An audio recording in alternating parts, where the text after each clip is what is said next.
ಕೃಷ್ಣ ನಮಸ್ತೆ ಸ್ನೇಹಿತರೆ, come back to my Shrihari Krupe YouTube channel. ಸಂಜೆಯ ಸ್ನ್ಯಾಕ್ಸ್ಗೆ ಒಂದೊಳ್ಳೆ ರೆಸಿಪಿನ ತೊಗೊಂಬಂದಿದ್ದೀನಿ. ಈ ಥರ ಒಂದು ಚಾಟ್ಸ್ನ ನೀವು ಮನೆಯಲ್ಲಿ ಆರಾಮಾಗಿ ಸುಲಭವಾಗಿ ಮಾಡ್ಕೊಂಡು ತಿನ್ಬೋದು. ಹೌದು, ವಿತೌಟ್ ಕೆಮಿಕಲ್, ಯಾವುದೇ ಥರ ಕಲರ್ನ ಆ್ಯಡೆಡ್ ಮಾಡ್ದಲೆ ಮನೆಯಲ್ಲೇ ಸುಲಭವಾಗಿ ಈ ಥರ ಒಂದು ಗೋಬಿನ ಮಾಡ್ಕೊಂಡು ತಿನ್ನಿ. ತುಂಬ ಚೆನ್ನಾಗಿರುತ್ತೆ, ಟೇಸ್ಟಿಯಾಗಿರುತ್ತೆ, ಹೆಲ್ತಿಯಾಗೂ ಕೂಡ ಇರುತ್ತೆ.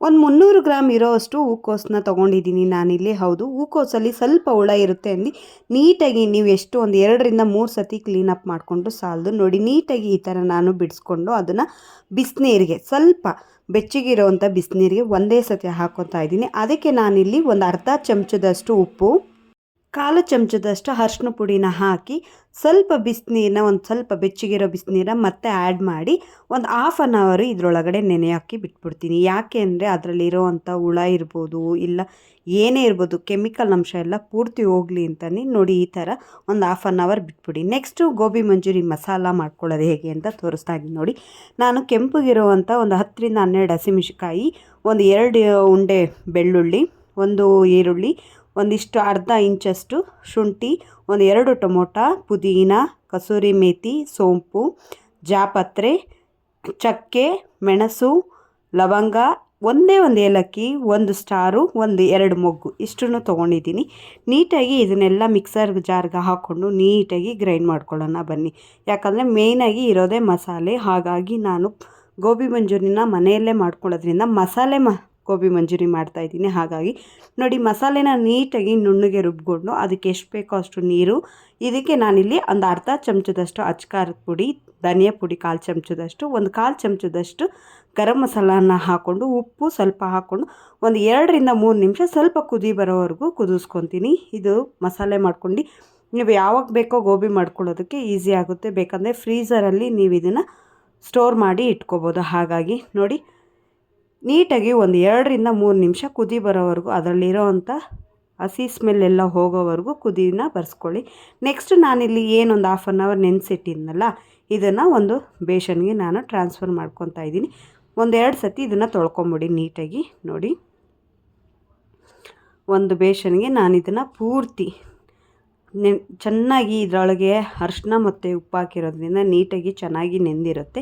ನೆಕ್ಸ್ಟ್ ಇದಕ್ಕೆ ಕರೆಕ್ಟಾಗಿ ಮೆಷರ್ಮೆಂಟಲ್ಲಿ ನಾನಿಲ್ಲಿ 2 ಬೌಲಷ್ಟು ಮೈದಾನ ತೊಗೊಂಡಿದ್ದೀನಿ. ಅಂದರೆ ಒಂದು 300 ಗ್ರಾಮಷ್ಟು ಮೈದಾ, 150 ಗ್ರಾಮಷ್ಟು ಕಾರ್ನ್ಫ್ಲೋರ್ನ ತೊಗೊಂಡಿದ್ದೀವಿ. ನೀವು ಮೈದಾ ಎಷ್ಟು ತೊಗೊಂಡಿರ್ತೀರೋ ಅದರಲ್ಲಿ ಅರ್ಧದಷ್ಟು ಕಾರ್ನ್ಫ್ಲೋರ್ನ ತೊಗೊಬೇಕು. ಒಂದು 4ರಿಂದ 5 ಚಮಚದಷ್ಟು ಕಡಲೆ ಹಿಟ್ಟು, ಮತ್ತು ಅದಕ್ಕೆ ಕಲಸೋದಕ್ಕೆ ರುಚಿಗೆ ತಕ್ಕಷ್ಟು ಉಪ್ಪು, ಇಷ್ಟನ್ನು ಕೂಡ ಹಾಕ್ಕೊಂಡು ನೀಟಾಗಿ ಕಲಿಸ್ಕೊಬೇಕು. ನೋಡಿ, ನಾನಿಲ್ಲಿ ಯಾವುದೇ ಥರ ಕೆಮಿಕಲ್ ಆ್ಯಡೆಡ್ ಕಲರ್ಸ್ನ ನಾನು ಯೂಸ್ ಮಾಡ್ತಾನೆ ಇಲ್ಲ. ಫುಡ್ ಕಲರ್ ಕೂಡ ಯೂಸ್ ಮಾಡ್ತಾಯಿಲ್ಲ. ಯಾಕಂದರೆ ಬೇಡ, ನಮಗೆ ಆರೋಗ್ಯಕ್ಕೆ ಹಾನಿಕಾರಕ ಅನ್ನೋವಂಥ ವಸ್ತುನ ಯಾವುದು ಕೂಡ ಮನೆಯಲ್ಲೇ ಆಗಲಿ ನೀವು ಬಳಸೋದಕ್ಕೆ ಹೋಗಬೇಡಿ. ಯಾಕಂದರೆ ಇವತ್ತಿನ ಜನ್ರೇಷನ್ಗೆ ಏನು ಭಾಗ್ಯ ಅಂದರೆ ಆರೋಗ್ಯ ಇದ್ದವನೇ ಭಾಗ್ಯ, ಹೌದಲ್ವಾ? ದುಡ್ಡು, ಹಣ, ಕಾಸು, ಮನೆ ಏನು ಬೇಕಾದರೂ ನಿಮ್ಮ ಹತ್ರ ಇರ್ಬೋದು, ಬಟ್ ಆರೋಗ್ಯ ಇಲ್ಲ ಅಂದರೆ ಅದೆಲ್ಲ 000 ನನ್ನ ಪ್ರಕಾರ. ಹಾಗಾಗಿ ಏನೇ ತಿನ್ನಬೇಕು ಅಂದರೂ ಮನೆಯಲ್ಲೇ ಮಾಡ್ಕೊಂಡು ತಿನ್ನಿ. ನೋಡಿ, ನಾನಿಲ್ಲಿ ಗೋಬಿಗೆ ನೀರು ಹಾಕ್ಕೊಂಡು ಕಲಿಸ್ಕೊತಾ ಇಲ್ಲ. ಯಾಕಂದರೆ ಹೂಕೋಸು ಚೆನ್ನಾಗಿ ಬಿಸಿನೀರಲ್ಲಿ ನೆಂದಿರುತ್ತೆ. ಹಾಗಾಗಿ ಫಸ್ಟ್ ನೀಟಾಗಿ ಮೈದಾ, ಕಾರ್ನ್ಫ್ಲೋರು, ಕಡಲೆ ಹಿಟ್ಟು, ಉಪ್ಪು ಇದೆಲ್ಲ ನೀಟಾಗಿ ಮಿಕ್ಸ್ ಆಗೋವರೆಗೂ ಚೆನ್ನಾಗಿ ಈ ಥರ ನೋಡಿ ಕೈಯಾಡಿಸ್ಕೊತಾ ಇರಿ. ಚೆನ್ನಾಗಿ ಅದಕ್ಕೆ ನೀಟಾಗಿ ಕನ್ಸಿಸ್ಟೆನ್ಸಿ ಬರಬೇಕು, ಗೋಬಿ ಬಿಡೋ ಟೈಪ್. ಹಾಗಾಗಿ ಆಮೇಲೆ ನೀವು ಇದಕ್ಕೆ ನೋಡಿಕೊಂಡು ನೀರನ್ನು ಹಾಕ್ಕೊಂಡು ನೀಟಾಗಿ, ಜಾಸ್ತಿ ತೆಳು ಮಾಡಿಕೊಂಡ್ರೆ ಗೋಬಿ ಚೆನ್ನಾಗಿರಲ್ಲ. ಸ್ವಲ್ಪ ಕ್ರಿಸ್ಪಿನೆಸ್ ಆಗಿರಬೇಕು ಅಂತಂದರೆ ನೋಡಿ, ನೋಡಿಕೊಂಡು ನಿಮಗೆ ಎಷ್ಟು ಬೇಕೋ ಅಷ್ಟು ಈ ಪಕೋಡ ಕಲಿಸ್ಕೊತೀವಲ್ಲ ಆ ರೀತಿ ನೀಟಾಗಿ ಕಲಸಿ. ನೋಡಿ, ಇದನ್ನು ಒಂದು 1/2 ಅವರ್ ನಾನು ಇಡ್ತಾಯಿದ್ದೀನಿ.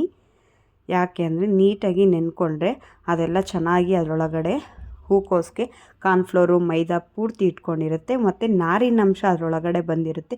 ಗೋಬಿ ಬಿಡೋದಕ್ಕೆ ತುಂಬ ಚೆನ್ನಾಗಿರುತ್ತೆ. ಹಾಗಾಗಿ ಇದನ್ನು ನೀವು ರೋಡ್ ಸೈಡಲ್ಲಿ ಇದೇ ಥರ ಸೇಮ್ ಟು ಸೇಮ್ ಅವರು ಗೋಬಿ ಮಾಡೋದು. ನೆಕ್ಸ್ಟ್ ನಾನಿಲ್ಲಿ ಒಗ್ಗರಣೆಗೆ ಈರುಳ್ಳಿನ ಹಚ್ಕೊಂಡಿದ್ದೀನಿ, ಏನು ಗೋಬಿ ಮಸಾಲೆ ರೆಡಿ ಮಾಡೋಕ್ಕೆ. ನೋಡಿ, ಒಂದು 1/2 ಅವರ್ ಆಗಿದೆ, ಚೆನ್ನಾಗಿ ನೆಂದಿದೆ. ನೋಡ್ತಾ ಇರ್ಬೋದು ನೀವು, ನೀಟಾಗಿ ನೀರಿನಂಶ ಬರುತ್ತೆ.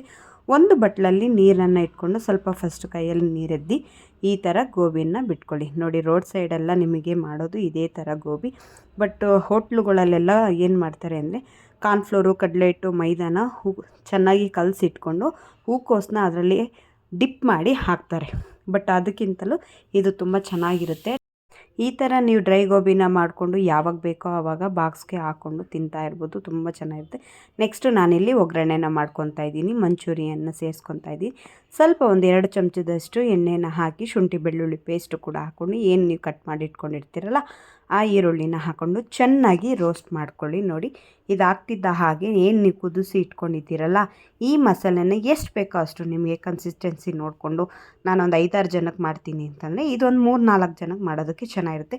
ಮಸಾಲೆ ಕುದಿ ಬರ್ತಾ ಇದ್ದ ಹಾಗೆ ನೀವು ಏನು ಗೋಬಿ ಇರುತ್ತಲ್ಲ ಅದನ್ನು ನೀಟಾಗಿ ಗೋಬಿನ ಅದರೊಳಗಡೆ ಹಾಕ್ಕೊಂಡು ಚೆನ್ನಾಗಿ ಮಸಾಲೆ ಮಿಕ್ಸ್ ಆಗೋವರೆಗೂ ಒಂದು 2-3 ನಿಮಿಷ ಬೇಯಿಸ್ಕೊಂಡ್ರೆ ನೋಡಿ ಬಿಸಿ ಬಿಸಿ ಗೋಬಿ ರೆಡಿಯಾಗಿದೆ ರೀ. ಎಷ್ಟು ಸುಲಭವಾಗಿ ಒಂದು 2 ಅವರ್ ಟೈಮ್ ತೊಗೋಬೋದು ಅಷ್ಟೇ. ಏನು ನೀವೆಲ್ಲ ರೆಡಿ ಮಾಡ್ಕೊಳ್ಳೋಕ್ಕೆ, ಇಲ್ಲ ಅಂದರೆ ಒಂದು ½ ಅನ್ ಅವರ್ ಒಳಗಡೆ ಎಲ್ಲ ರೆಡಿ ಇತ್ತು ಅಂದರೆ ಗೋಬಿ ರೆಡಿ ಆಗಿಬಿಡುತ್ತೆ. ನೀವು ಕೂಡ ಇದೇ ಥರ ಮನೆಯಲ್ಲೇ ರುಚಿಕರವಾದ ಗೋಬಿಯನ್ನು ಮಾಡಿ ತಿನ್ನಿ, ಟೇಸ್ಟ್ ಹೇಗಿದೆ ಅಂತ ಹೇಳಿ.